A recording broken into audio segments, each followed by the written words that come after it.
기뻐하시고 찬양 드리시겠습니다. 하나님 아버지 감사합니다. 오늘도 이 자리 가운데 나오게 하시는 감사합니다.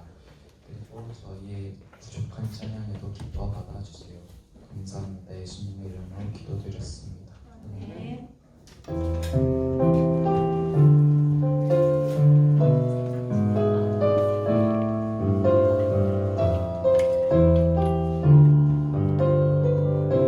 허무한 시절 지날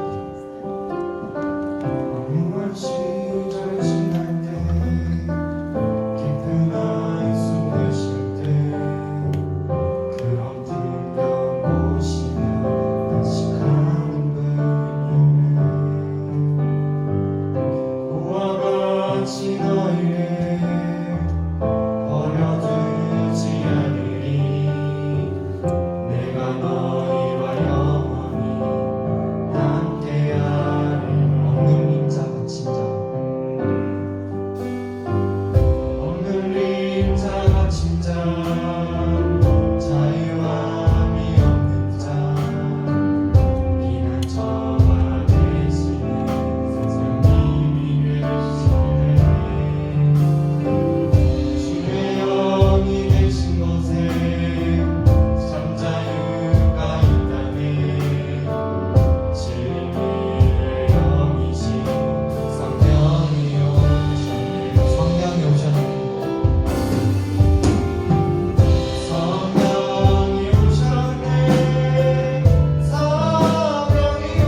기도하겠습니다.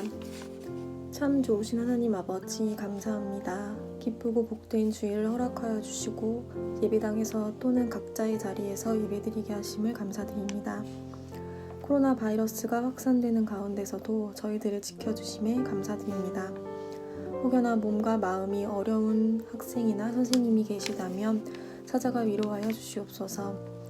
한 주의 삶을 되돌아보면 하나님의 자녀답게 살기보다 주님을 외면하며 살았던 모습들이 많았음을 고백합니다. 주님을 예배하는 이 시간 우리의 연약한 모습 그대로 잠잠히 주님 앞에 나아가길 원하오니 회개하는 마음 주시고 결단할 수 있는 믿음도 허락하여 주시옵소서. 예배 후에 있을 고등부 총회를 위해 기도합니다. 2020년 한 해 동안 수고한 임원들을 위로하여 주시고 새로 뽑혀질 임원들에게 주님을 향한 섬김의 마음 허락하여 주시옵소서. 주님의 말씀을 듣고자 합니다. 전하시는 목사님의 입술을 붙들어 주시고 듣는 저희들의 마음 열어주시옵소서. 예배 가운데 악한 마귀 틈타지 못하도록 주님만 임재하여 주실 것을 믿사오며 예수님의 이름으로 기도합니다. 아멘.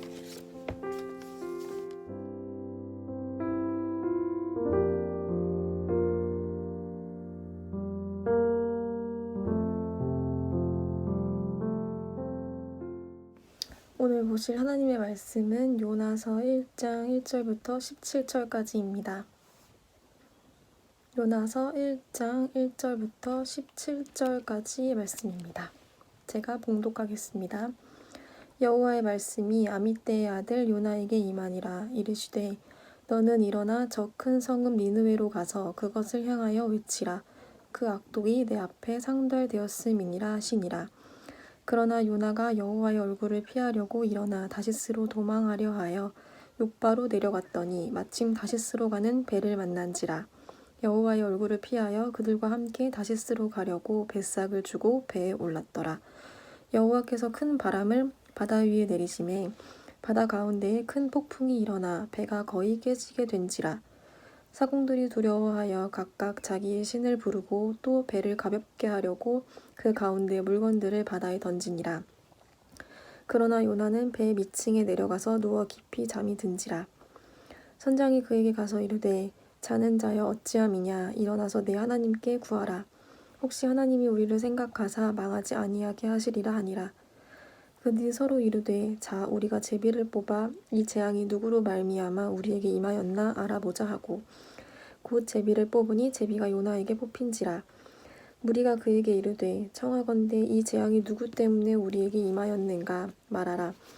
내 생업이 무엇이며 네가 어디서 왔으며 내 나라가 어디며 어느 민족에 속하였느냐 하니 그가 대답하되 나는 히브리 사람이요 바다와 육지를 지으신 하늘의 하나님 여호와를 경외하는 자로라 하고 자기가 여호와의 얼굴을 피함인 줄을 그들에게 말하였으므로 무리가 알고 심히 두려워하여 이르되 내가 어찌하여 그렇게 행하였느냐 하니라. 바다가 점점 흉흉한지라. 무리가 그에게 이르되 우리가 너를 어떻게 하여야 바다가 우리를 위하여 잔잔하겠느냐 하니 그가 대답하되 나를 들어 바다에 던지라. 그리하면 바다가 너희를 위하여 잔잔하리라. 너희가 이 큰 폭풍을 만난 것이 나 때문인 줄을 내가 아노라 하니라. 그러나 그 사람들이 힘써 노를 저어 배를 육지로 돌리고자 하다가 바다가 그들을 향하여 점점 더 흉흉함으로 능히 못한지라. 우리가 여호와께 부르짖어 이르되 여호와여 구하고 구하오니 이 사람의 생명 때문에 우리를 멸망시키지 마옵소서. 무죄한 피를 우리에게 돌리지 마옵소서. 주 여호와께서는 주의 뜻대로 행하심이니이다 하고 요나를 들어 바다에 던지매 바다가 뛰노는 것이 곧 그친지라. 그 사람들이 여호와를 크게 두려워하여 여호와께 제물을 드리고 서원을 하였더라. 여호와께서 이미 큰 물고기를 예비하사 요나를 삼키게 하셨으므로 요나가 밤낮 3일을 물고기 뱃속에 있으니라. 아멘. 성경에는 여러 선지자들이 등장을 합니다. 하나님 말씀을 전하기 위해 굉장히 애를 쓰지요. 그래서 성경을 읽는 독자들은 그 선지자들을 바라보면서 참 수고가 많은 선지자들이구나, 참 고생을 많이 하는구나, 선지자들은 참 애를 쓰는구나 하면서 한편 좀 동정하는 마음도 있고 동시에 존경하는 마음도 있습니다. 선지자들은 하나님 말씀을 전하기 위해서 자신이 누릴 수 있는 많은 것들을 포기합니다. 높은 지위나 신분을 포기하기도 하고 또 세속적인 즐거움과 쾌락을 또 절제해내야만 하기도 합니다. 그렇게 하면서 거룩한 사명에 충성스럽게 자신을 헌신하는 것이죠. 예로 들자면 모세 어떻습니까? 모세라는 선지자는 자기 민족인 이스라엘 백성들이 억압받는 것을 보고 이집트의 그 왕자의 자리를 포기하고 뛰쳐나오죠. 엘리야는 선지자로 부름을 받고 속세를 버리고 광야에서 메뚜기와 석청을 먹으며 광야에서 야인 생활을 하게 됩니다. 또 그 외에 열왕기에 나오는 미가야 선지자 또는 뭐 그 뒤에 등장하는 예레미야 선지자는 어떻습니까? 왕 앞에서 하나님 말씀을 전하다가 좀 뺨을 맞거나 좀 구타를 당하거나 옥에 구금되는 고난을 받기도 합니다. 그러나 이들은 그러한 괴로움 속에서도 하나님의 말씀을 전하는 일을 주저하지 않습니다. 그 외에 많은 선지자들이 비슷한 어려움 속에서 하나님의 명령에 순종하여 고난을 감수해냅니다. 덕분에 당시에 많은 사람들이 하나님의 말씀을 듣게 되고 그 말씀을 듣고 회개함으로써 바른 길로 돌아서게 되었죠. 그리고 바른 길로 걸어가며 하나님의 진노와 그 심판을 면하게 되어진 것입니다. 사실 오늘 본문에도 이 요나가 등장을 하는데 이제 요나에게도 하나님께서 말씀을 주십니다. 한 말씀을 주시는데 본문 1절 2절에 여호와의 말씀이 아미떼의 아들 요나에게 임하니라 이르시되 너는 일어나 저 큰 성읍 니느웨로 가서 그것을 향하여 외치라 그 악독이 내 앞에서 상달되었음이니라 하시니라. 저 이 아수르라고 하는 나라의 니느웨라고 하는 수도에 가서 하나님께서 너희의 죄를 심판하시어 재앙을 내릴 것이다라는 이 예고를 하라라고 이렇게 말씀을 주시죠. 예를 들면 우리나라로 치면 일본이라는 나라가 일제 시대 때 우리나라를 괴롭혔던 나라 아닙니까? 사실 이 아수르라는 나라는 이 이스라엘에게 있어서는 원수와 같고 적국이죠. 이스라엘 백성들을 괴롭혔던 악한 그 이방 나라입니다. 근데 니느웨가 어디입니까? 그 아수르의 그 한 거대 성읍입니다. 그러니까 오늘날로 뭐 우리나라 근대사로 빗대어 보면 저기 히로시마나 나가사키에 가서 핵폭탄 떨어질 거니까 니네 빨리 회개해라라고 한국 사람이 가서 한국 그에 있는 뭐 믿음 좋은 사람이 가서 그것을 선포해야 되는 뭐 그런 상황인 것과 비슷하다고 할 수 있겠습니다. 그런데 이제 이 니느웨 사람들이 요나의 말씀을 듣고 회개하면 이 재앙이 내리지 않겠죠. 그래서 긴장감은 어디를 향하느냐? 이 니느웨가 회개를 하느냐 하지 않느냐? 이 이야기의 긴장감은 여기에 향해져 있습니다. 이들이 회개하면 이 수많은 사람들이 그 재앙을 당하지 아니하겠지요. 안 그러면 하나님의 재앙을 받아 이 수많은 사람들이 다 죽게 될 상황입니다. 회개했으면 좋겠죠. 그런데 여기서 어이없는 일이 벌어지죠. 회개해야 할 니느웨가 문제가 아니라 말씀을 전해야 할 선지자가 도망을 가버립니다. 3절에 보시면 그러나 요나가 여호와의 얼굴을 피하려고 일어나 다시스로 도망하려 하여 욥바로 내려갔더니 마침 다시스로 가는 배를 만난지라 여호와의 얼굴을 피하여 그들과 함께 다시스로 가려고 뱃삭스를 주고 배에 올랐더라. 지금 하나님이 선지자에게 말씀을 전하라고 명령을 하달하셨는데 이 선지자가 배 타고 도망을 가버립니다. 배 타고 니느웨가 아니라 그 반대편 방향에 있는 항구로 가서 다른 지역으로 이제 떠날 생각을 한 거죠. 이렇게 하면 하나님도 나에게 말씀을 전하지 내가 이 사명을 감당하지 않아도 될 것이다 라는 그런 생각으로 아마 여러 가지 고민이 있었겠죠. 적국이었던 아수르의 하나님의 그 심판을 선포했다가 저들이 회개하면 멸망당하는 걸 면할 텐데 그걸 내가 왜 그런 좋은 일을 해 하면서 싫었었던 것 같기도 하고요. 아니면 하나님의 말씀, 하나님의 명령 자체를 그냥 거부했었을 수도 있습니다. 싫다. 이런 말씀 전하는 사역 이젠 지긋지긋하다. 그만하고 싶다 하면서 그런 의미에서 거부한 것일 수도 있는지 모르겠습니다. 아무튼 요나의 생각에는 이렇게 내가 먼 지역으로 도망가면 하나님께서도 어쩔 수 없을 거야. 하나님께서도 이 말씀 전파하지 못할 거야. 혹은 나 말고 또 다른 선지자 보내시겠지. 나는 거기 이 사명에 이 일에서 손을 뗄 수 있을 거야 라는 생각을 했던 것 같습니다. 왜냐하면 사실 하나님은 아쉬운 분이 아니시죠. 뭐 요나 같은 선지자 아니더라도 또 다른 선지자 택하셔서 자신의 사명을 명령하시면 되겠죠. 그래서 뭐 나 말고도 얼마든지 일할 사람 많으니까 하나님이 다른 사람 택하시겠지, 이렇게 생각하는 게 뭔가 되게 믿음 있다고 생각이 되어지기도 합니다. 뭐 하나님을 대단한 분으로 여기고 있는 믿음이구나, 뭐 겸손하구나, 나 아니더라도 얼마든지 돌아가는 세상이다, 뭐 이렇게 여기면서 이게 겸손과 믿음인 것처럼 보여집니다. 그러나 그렇게 쉽게 하나님이 해버리지 않으신다는 걸 우리는 알아야 합니다. 하나님이 그렇게 쉽게 포기하는 분이시다, 나 아니면 다른 사람 그냥 아무나 시킨다, 뭐 이런 식으로 생각하신다면 사실 세상에 하나님 앞에 제대로 쓰임받을 사람이 없다라는 것이죠. 하나님이 일하시는 방식이 그렇게 쉽게 포기해 버리시고 바로 대체 인원을 구해서 바로 알바 뽑아가지고 다른 사람 세우시듯이 일하시면 제대로 사명 감당할 사람이 얼마나 되겠습니까? 그게 뭐 하나님 나라입니까? 그냥 알바 천국이죠. 하나님이 사람을 임명하시고 일꾼 삼으실 때에 무슨 연예인 기획사에서 오디션 보는 것처럼 잘하는 사람만 딱 분별해내서 경쟁에서 밀리는 사람 탈락시켜버리고 잘할 사람들만 세워서 일하신다면 사실 하나님 앞에서, 중심을 보시는 하나님 앞에서 합격할 사람은 없어요. 없습니다.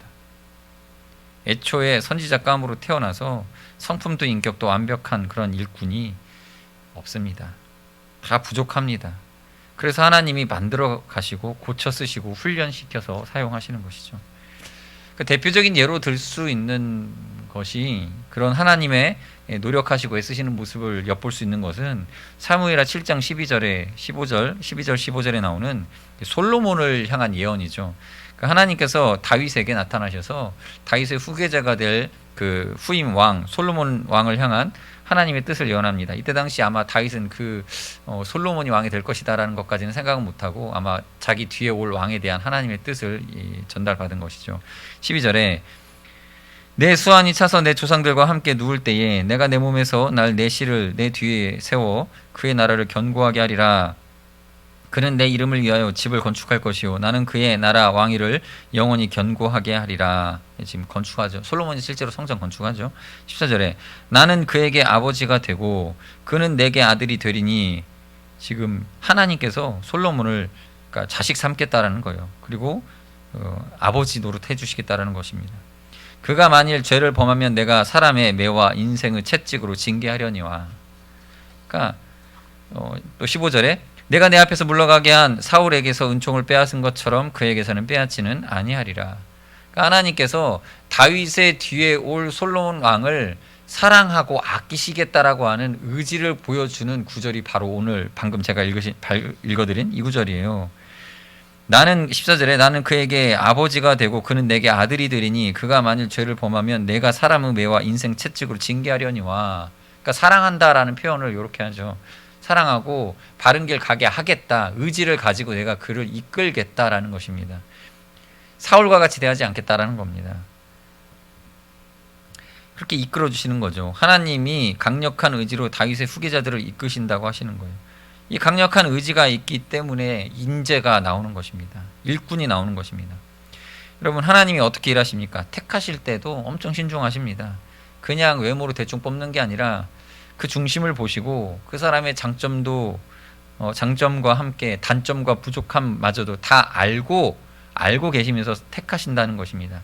그리고 그 택하신 자를 통해 일하실 때에도 혹 그가 부족하여도 하나님은 그를 사용하시어서 일하시고 귀히 쓰임받게 하신다는 것입니다.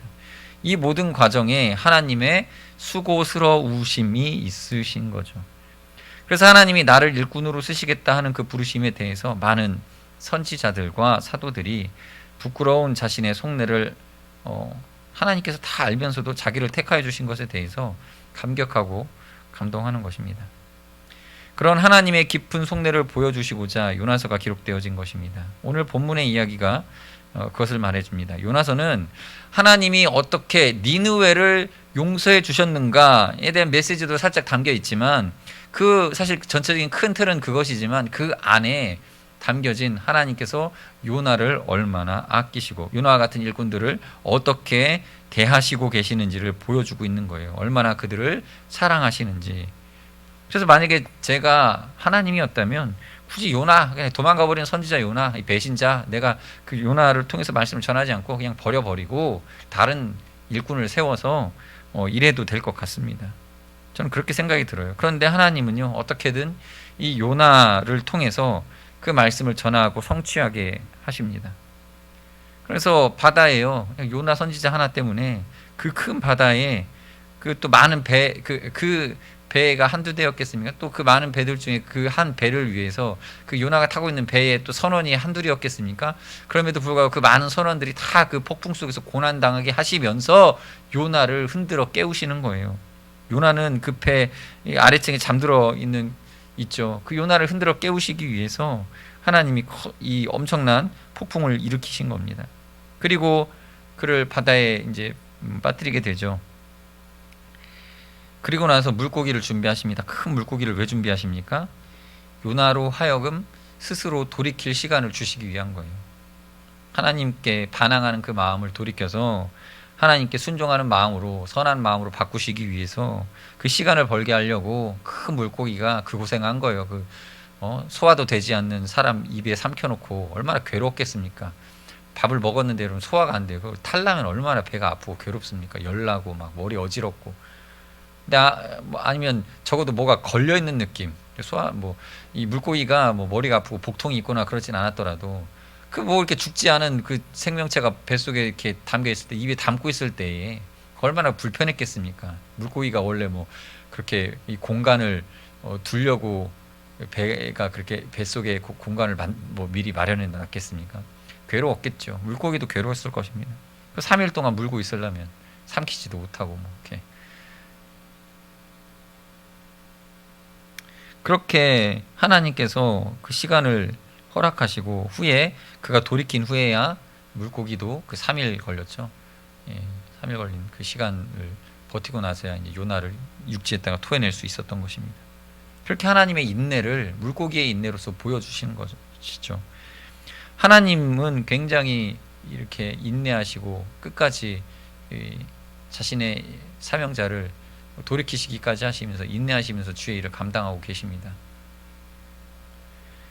물론 이 과정에서 요나는요, 반대로 하나님이 굉장히 기독하게 느껴졌을 것입니다. 아니, 내가 도망 좀 갔다고 나를 붙잡겠다고 이 배가 지나는 길에 막 폭풍우를 일으키시고 애먼 뱃사공들 죽을 고생 시키시고 또 결국엔 물에 나를 빠뜨리게끔 이제 배를 흔들어 놓으시고 나선 곱게 죽게 놔두시지 커다란 물고기로 하여금 자기를 또 삼키게 하시고, 물고기는 또 뭔 잘못입니까? 아무튼 이렇게 요나 한 사람 바로 세우려고 정말 고생을 다 하죠. 주위 사람들이. 하나님은 마음 안 쓰셨겠습니까? 하나님 얼마나 괴로우셨겠습니까? 하나님도 참고 견디시는 거죠. 그게 다 왜 그렇습니까? 하나님께서 니느웨만 사랑하신 게 아니라 니느웨를 향하여서 말씀을 전하게 하는 그 종 요나도 아끼시기 때문입니다. 그가 하나님의 뜻을 이해하는 것이, 또 하나님의 그 사랑, 니느웨를 향한 하나님의 사랑을 요나가 그 마음에 품고 동일한 마음으로 그 아끼는 마음을 이해하는 것이 그리 중요한 일이겠습니까? 그러나 하나님께서는 그게 중요하다라는 거예요. 요나가 하나님의 마음에 합한 일꾼이 돼서 하나님의 뜻을 이해하고 순종하는 마음으로 하나님의 말씀을 전하는 사명자 되는 거, 그게 하나님께는 중요한 일이라는 거예요. 우리가 생각할 땐 그 일의 가치나 효용성으로 봤을 땐 이게 중요한 게 아닐 수도 있습니다. 그러나 하나님의 입장에서는, 하나님의 시야에서는 인간 요나, 이 선지자 요나의 순종이 너무나 귀중한 것이었던 것입니다. 그래서 그렇게 사랑하고 아끼시는 것이다. 우리는 그렇게 이해를 해야 돼요. 그래서 잘 보면 하나님의 사랑이 하나님의 열심이 되고, 그 열심이 또 이 세상에서는 그 인간에게 있어서는 고난으로 경험되어지는 것입니다. 한번 잘 생각해 보시기 바랍니다. 우리가 인생에 고난을 당하고 어려움 속에 있을 때 우리의 내면은 성숙해 갑니다. 성장해 갑니다. 더 많은 사람들을 이해할 수 있는 그릇으로 커갑니다. 왜요? 고난 때문에.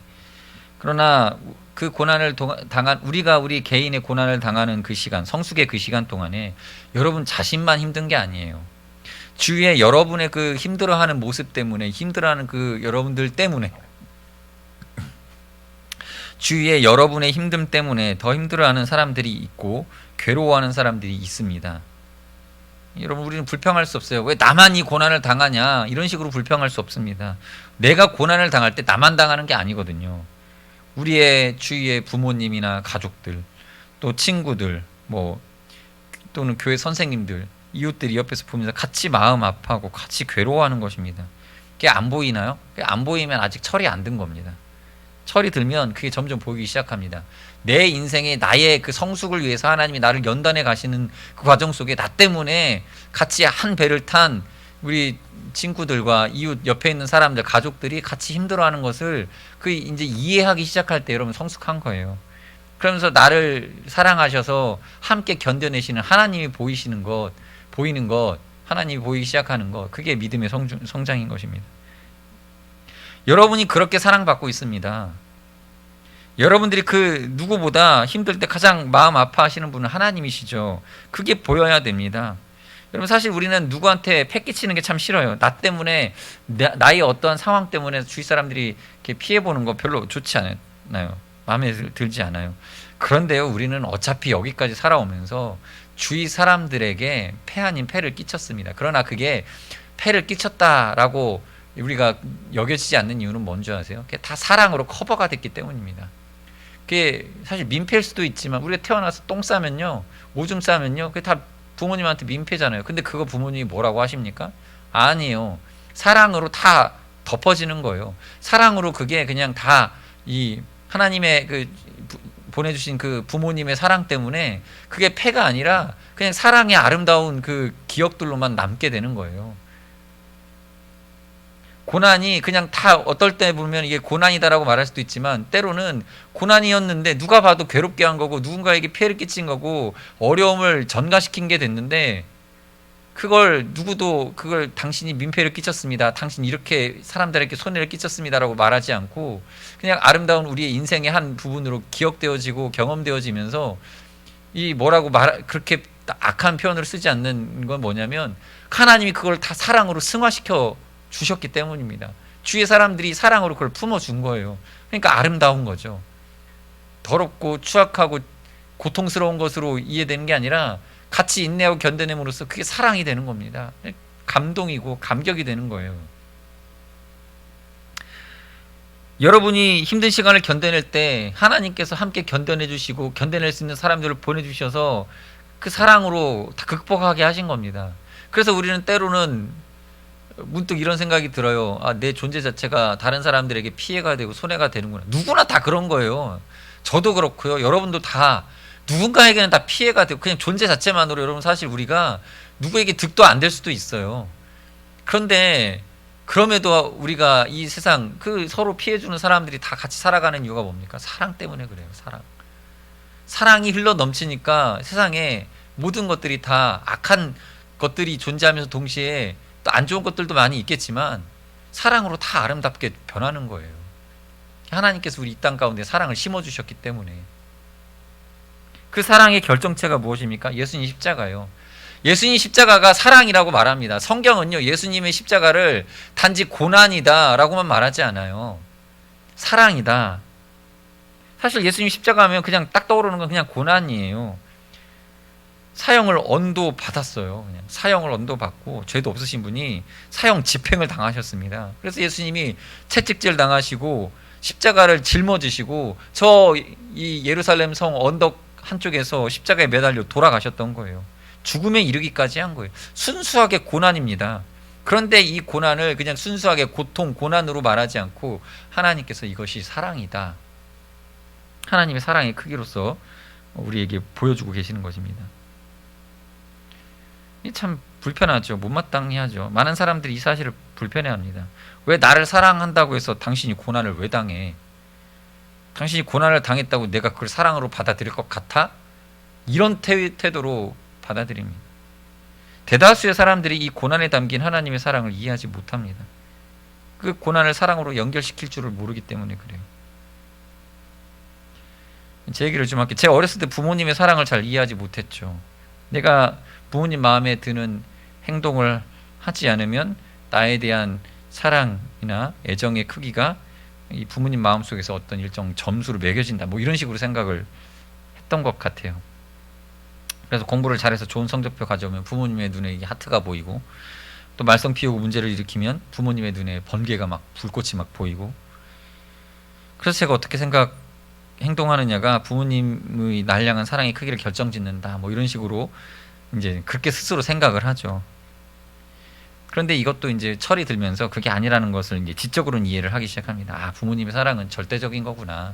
나를 진짜 사랑하시니까 그냥 사랑하시는가 보다. 여러 번 경험과 부모님의 말과 그 태도들을 보면서 아, 부모님 그냥 날 사랑하시는구나. 이거 이해를 하게 되죠. 그런데 이제 진짜로 제가 부모가 되니까요. 이게 이제 감정적으로 의지적으로 진짜 공감이 돼 버립니다. 아, 부모님이 나를 사랑했던 이유를 이제는 알아요. 뭐 이유가 있는 게 아니에요. 그냥 자식을요, 제가 자식 낳아서 길러보니까 사랑하지 않을 수가 없어요. 뭐 사랑스러워서 사랑한다는 게 아니라 그냥 자식이기 때문에 내 목숨 다 하더라도 이 아이를 위해 내어줄 수 있을 것 같은, 물론 저는 모르겠어요. 제가 그 정도까지는 아닌데 하여튼 느낌은 그래요. 그런 느낌이 있어요. 애가 아프면 내가 대신 아팠으면 좋겠고요. 아이가 어려움 당할 것 같으면 그냥 제가 다 감수했으면 좋겠어요. 눈 뜨고 못 보겠어요. 아이가 어려움 당하고 괴로움 당하는 걸요 차마 못 보겠어요. 상처받을 일이 생기면, 그 마음에 상처받을 일이 있으면 그거 내가 대신 받아주고 싶어요. 가능하다면. 그래서 부모로서 가장 괴로운 게 뭐냐면 자녀가 세상에서 좀 어려움 당하는 거, 그거 지켜봐야 하는 게 가장 힘들어요. 그런데 부모는요 그마저도 감수하는 거예요. 자식이 고난 당하는 걸 보는 게 부모로서 가장 힘든 거거든요. 근데 그거를 지켜보면서 아이가 성숙해 가는 과정을 옆에서 계속 바라봐 주는 거 가장 힘든 거거든요. 근데 그걸 감당해내는 것이 참 사랑이더라고요. 자녀가 인격적으로 성장하고 성숙하려면요 아이가 눈물 흘릴 때도 있어야 되고요, 어떤 일로 인해서 상처받을 때도 있어야 되고요, 힘들어하는 것을 지켜보기도 해야 됩니다. 그게 부모의 마땅한 마음이죠. 그래서 부모는 딱 둘 중에 하나예요. 아이를 위해서 자신이 정말 품고 아이를 품고 살아가는 것, 그것으로서 사랑을 감내해 내거나, 아니면 그게 안 되는 부모 입장에서는 차마 보지를 못하는 거죠. 자식이 자기 때문에 그 괴롭고 힘든 인생을 살아가는 걸 보지 못해. 그러니까 이제 그 자식을 버리는 부모님들도 생기게 되죠. 못 보는 거예요. 못 보는 거.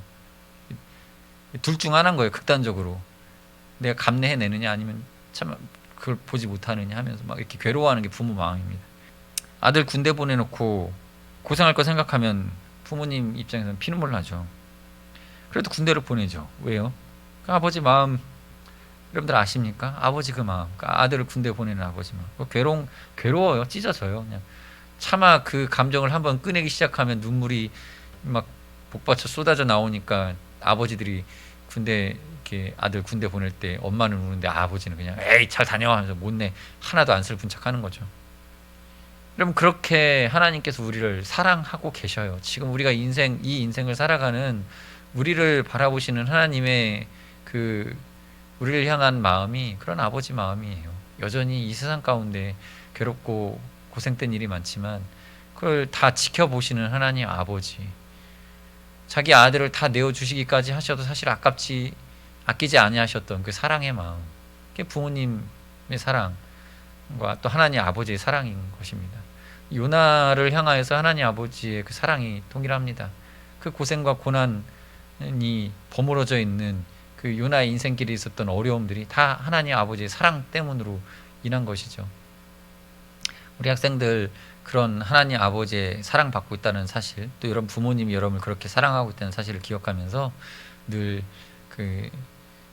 여러분들은 사랑받는 존재이고, 물론 또 세상에 고난이 있고 어려움이 있습니다. 여러분 자신이 뭐 주위 사람들에게 피해를 줄 수도 있고 손해를 끼칠 수도 있어요. 그러나 여러분 그걸로 자책하지 마시고, 나는 세상에 필요 없는 쓸모없는 존재, 이런 식으로 생각하지 마시고, 여러분 너무나 귀합니다.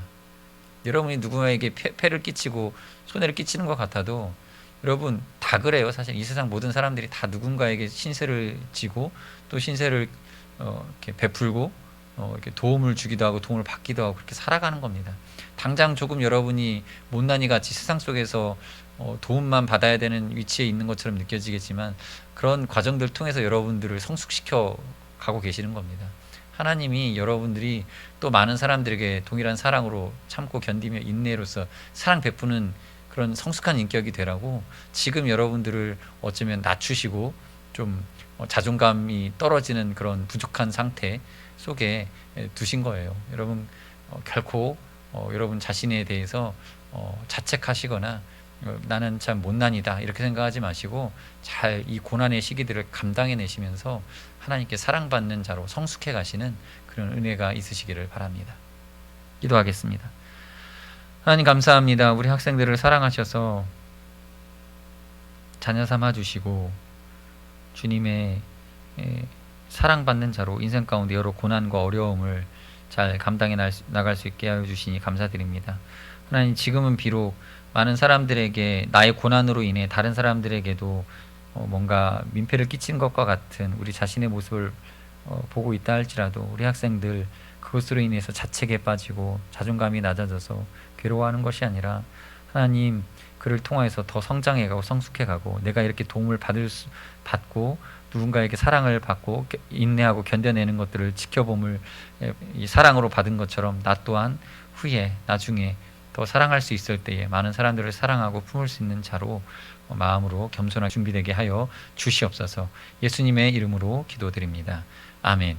시간 함께 기도하실 때 하나님 나의 사랑이 하나님 앞에 쓰임받기까지 지금 이 고난의 시기 우리 청소년의 시기 아직은 어리고 미약한 시기들을 잘 감당해 나갈 수 있게 해달라고 우리 자신을 위해서 잠시 기도하는 시간 갖도록 하겠습니다. 같이 기도하시겠습니다.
주 예수 그리스도의 은혜와 하나님 아버지의 크신 사랑하심과 성령님의 교제 교통으로 충만하심이 우리를 사랑하시는 그 하나님의 사랑과 그로 인하여 우리 인생 가운데 경험하게 되는 고난과 또 많은 주위 사람들에게 때때로 원치 아니하는 괴로움과 또 어려움을 또 폐로 끼치고 살아가는 우리 자신을 바라볼 때에도 여전히 우리를 사랑하시는 하나님을 바라보기로 다짐하는 우리 학생들 위해 이제로부터 영원토록 함께 있을지어다. 아멘.